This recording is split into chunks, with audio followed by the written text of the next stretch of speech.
guys, it's Josh Epps here again with Guaranteed Rate in Myrtle Beach, South Carolina. I had a phone call this morning with a customer who's looking to get pre-qualified, moving here to buy a primary residence, actually moving from Chicago, the suburbs of Chicago.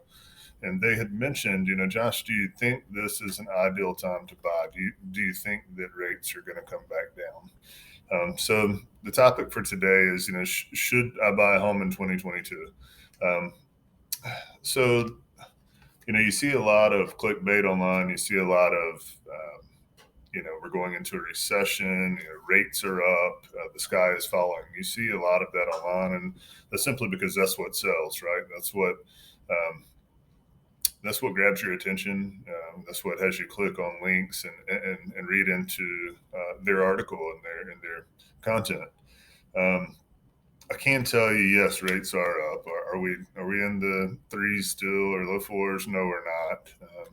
High fives, low sixes, depending on loan programs for fixed rates is kind of where we're sitting today. And but I can tell you, with rates up, it's still an ideal time to buy in most scenarios, right? So the person who's currently renting, I would say 99% of the time, you're in a situation where it absolutely makes sense to purchase, right? So if you're currently renting, the long-term 30-year perspective, the long-term 15, 20, 30-year perspective of owning versus renting makes all the sense in the world, regardless of where rates are today. So first and foremost, if you're renting, yes, it makes sense. If you currently own and you're not having to relocate, could you sit on the sidelines? Sure.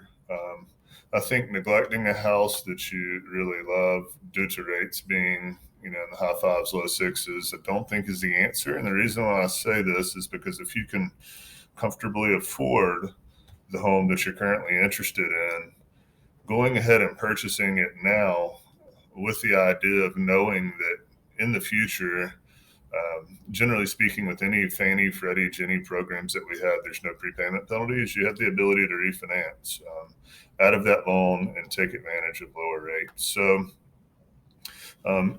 now this is all said kind of with the caveat of there are some loan programs that are harder to refinance out of. For instance, some of these first-time home buyer programs with low down payments.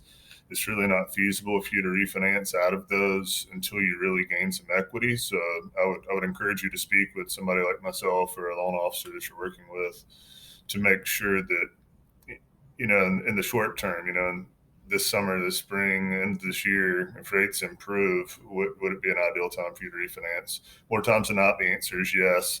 A VA loan, they don't look at the equity you have, nor do they look at an appraisal or income to qualify through a VA interest rate reduction loan. So that program makes a ton of sense to go ahead and buy today, refinance later. A very low cost refinance program through a VA loan. A normal conventional loan with 10, 15, 20% down, 5% down. It's likely you're going to be in the money to refinance should rates improve, midsummer, end of the year, like a lot of people anticipate them to do. I think the exception to that is the low down payment, 3%, 3.5% through FHA. That might be a little bit more difficult to refinance out of in the short term, just until you gain some equity. Now, the exception to that is how quickly the home may appreciate, which we've seen a lot of appreciation over the last years, and we anticipate that to continue. So the main thing is work with a good seasoned loan officer, right, who has your best interest at heart and is going to give you good advice that they would give their friends and their family members. So we're here to help. My contact info, of course, is in my profile here. It should be in the under the video here also. Leave some comments, some feedback. Here to help, and I hope you guys have a great day.